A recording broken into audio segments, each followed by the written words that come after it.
There are echoes of the McCarthy era in Miller's The Crucible, so much so that when it was published and performed, Miller became subject of his own investigation. While the idea of the Salem witch trials had interested Miller as a college student, it was in the 50s when he saw what he considered a profound injustice in the House of Un-American Activities and its methods that he began to see parallels. He began to obsessively research the Salem trials and then wrote his play, in fear, however, of its repercussions. It is important to understand both the context and the personalities of McCarthy era to see the inspiration and the setting that resulted in the play. Senator McCarthy, a Republican from Wisconsin, had become very interested in Cold War espionage after seeing a confidential FBI report. He became obsessed with the notion that communists were in high places in the American government and in a position to do the U.S. damage. The whole country was concerned about the Red Scare. It has even been said that McCarthyism was Stalin's last gift to America. The fact that Soviet Russia was able to make an A-bomb in only 4 years was evidence enough that there were spies, and made McCarthy's claims all the more reasonable. In 1950, Senator Joe McCarthy, in Wheeling, West Virginia, said these famous words: "I have here in my hand a list of 205, a list of names which were made known to the Secretary of State, and who nevertheless are still working and shaping policy in the State Department." It was with these words that the American witch hunt began. The public was terrified of spies, and McCarthy used the media to get his message across because the government would not hear him. The House Committee of Un-American Activities, or HUAC, was a fairly small association before the senator's speech, but it gained power and influence. It was said that McCarthy's speech activated the anti-Red Witch Hunt. The public was obsessed, frantic about communists in high places, and demanded the government begin investigations immediately. Though McCarthy's claims received a lot of publicity, he was often wrong, but the damage was done. In fact, none of the names that turned out to be guilty were not only known to authorities, but already dealt with. McCarthy's claims cost many people their lives, including those of many university professors who refused to name names. McCarthy also accused many figures like Drew Pearson, a man known in the public figure for shaming McCarthy, and also Arthur Miller, author of The Crucible. Even if accusations proved false, the media exploited and exacerbated the situation so that victims could not escape the publicity. It was said that two factors contributed to McCarthyism. One, the inadequacy of American liberal laws, which allowed the media to support McCarthy even though most of his claims had no merit. And two, the moral cowardice of institutions that allowed McCarthy to do as he saw fit. McCarthy's claims harmed many lives for those who refused to answer. But there were those who were able to pick themselves back up, Arthur Miller being one of them. Arthur Miller's idea to write The Crucible first began in college when he read an article on the Salem witch trials. He became transfixed by the story, even traveling to Salem to read the court's manuscripts on the case. The documents were not very detailed, but one thing jumped out at him: the case of John and Elizabeth Proctor and Abigail. Miller was able to connect with John. That John Proctor, the sinner might overturn his paralyzing personal guilt and become the most forthright voice against the madness around him, was a reassurance to me, and I suppose an inspiration. He would later go on to say that John Proctor was a man to build a play around. It was not until the Red Scare in the U.S., the paranoia, and Senator McCarthy's committee that Miller decided to finally write his play. He saw many parallels between the Salem witch hunts and the McCarthy's HUAC. It was also a form of defiance against the senator and a social commentary as well. But Miller, like all public figures who may have been sympathetic to communism, was afraid, so he had to find a way, which he thought was subtle, to manifest his disapproval.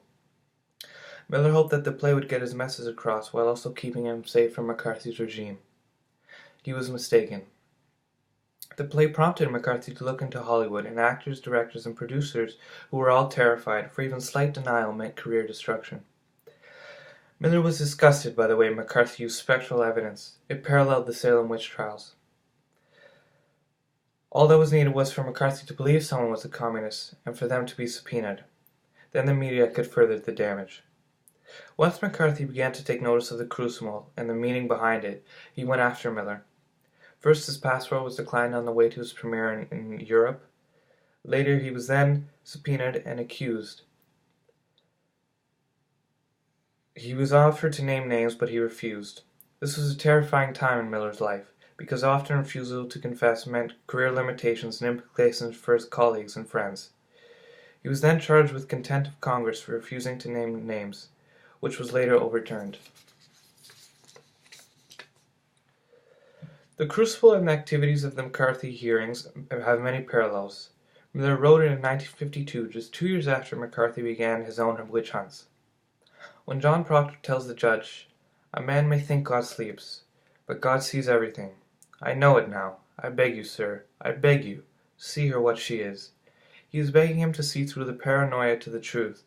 So too many people tried to defy McCarthy through the media, claiming his accusations had no merit, and that he was just using the world's hysteria and fear from espionage to escalate the situation and somehow advance his own political career. Many people who were accused refused to name names because they had a sense of pride and integrity, much like John Proctor. Proctor explains to the judge and others why he cannot sign the confession, and why it is morally wrong to do so. "Because it is my name. Because I cannot have another in my life. Because I lie and sign myself to lies. Because I am not worth the dust on my feet of them that hang. How may I live without my name? I have given you my soul. Leave my name." Miller himself took inspiration from his own quotation in his refusal when he was subpoenaed. "I'm trying to, and I will, protect my sense of myself. I cannot use the name of another person and bring trouble on him."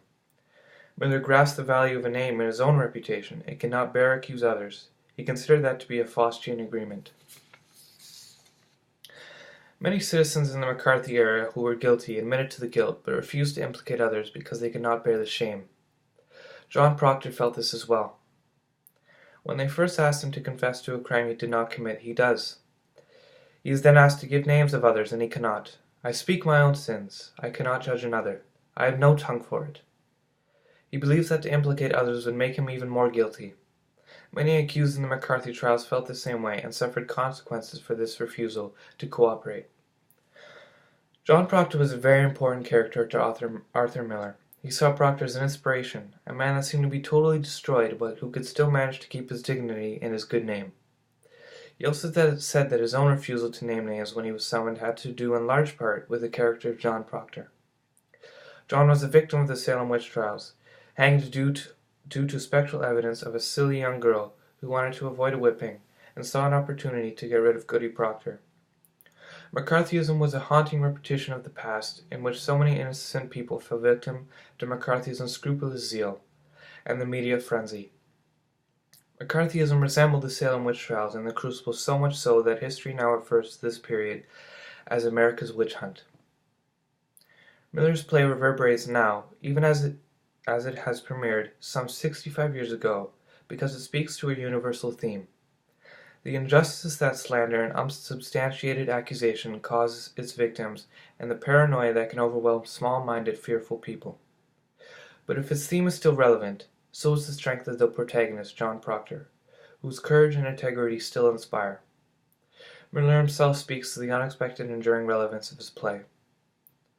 "I am not sure what the Crucible is telling people now, but I know that its paranoid center is still pumping out the same darkly attractive warning that it did in the 50s. For some, the play seems to be about the dilemma of relying on the testimony of small children accusing adults of sexual abuse, something I'd have not dreamed of 40 years ago. For others, it may simply be a fascination with the outbreak of paranoia that suffocates the play, the blind panic that, in our age, often seems to sit at the dim edges of consciousness. Certainly its political implications are the central issue for many people. The Salem interrogations turn out to be eerily exact models of those yet to come in Stalin's Russia, Pinochet's Chile, Mao's China, and other regimes. But below its concerns with justice, the play evokes a lethal brew of illicit sexuality, fear of the supernatural, and political manipulation, a combination not unfamiliar these days. The film, by reaching the broad American audience as no play ever can, may well unearth still other connections to those buried public terrors that Salem first denounced on this continent.